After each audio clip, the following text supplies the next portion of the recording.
Free Gaza from Hamas really means free Gaza from all Palestinians. Israeli Prime Minister Benjamin Netanyahu continues to insist that Israel will carry out Trump's ethnic cleansing plans for Gaza, saying the following on Sunday about the final stage of his agenda.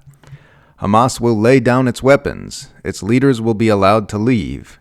We will see the general security in the Gaza Strip and will allow the realization of the Trump plan for voluntary migration. This is the plan. We are not hiding this and are ready to discuss it at any time." End quote. Netanyahu's suggestion that Trump's plan for the migration of Palestinians out of Gaza would be voluntary is misleading in two separate ways.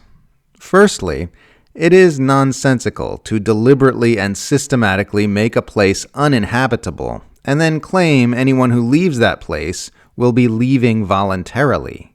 Israeli spinmeisters have been pushing this narrative since the early days of the onslaught, and it's transparently bogus.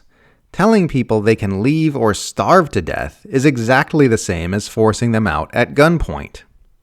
Secondly, Trump's plan for the ethnic cleansing of Gaza is not voluntary on its face. Trump has explicitly said, quote, all Palestinians are to be removed from the enclave and would not be allowed to return, which of course necessarily means that anyone who wants to stay will not be permitted to.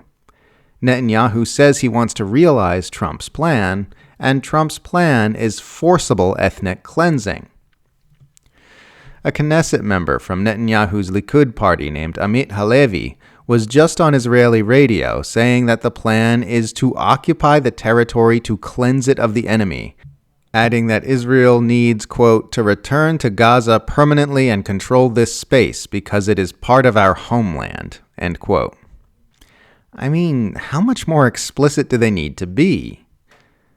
When Israel apologists respond to chants of free Gaza with free Gaza from Hamas, what they really mean is free Gaza from all Palestinians.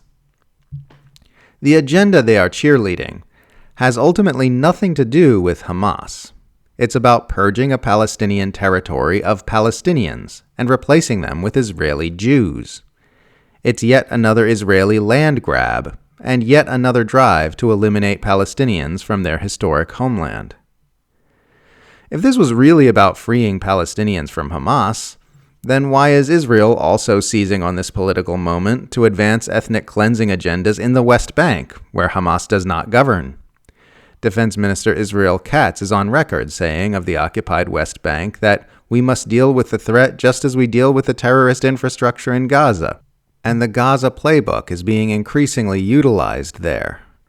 Tens of thousands have been displaced as the Jenin refugee camp has been made uninhabitable under an aggressive Israeli bombing campaign, with hundreds of homes actively destroyed, not to combat Hamas, but to get rid of the Palestinians.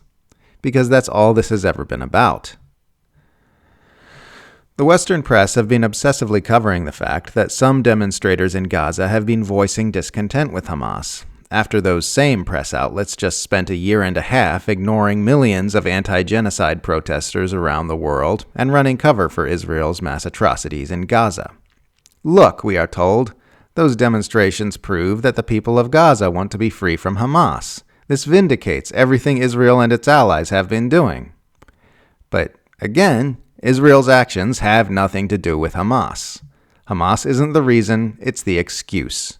The excuse to advance an agenda that Israel has been trying to advance for as long as it has existed as a modern state.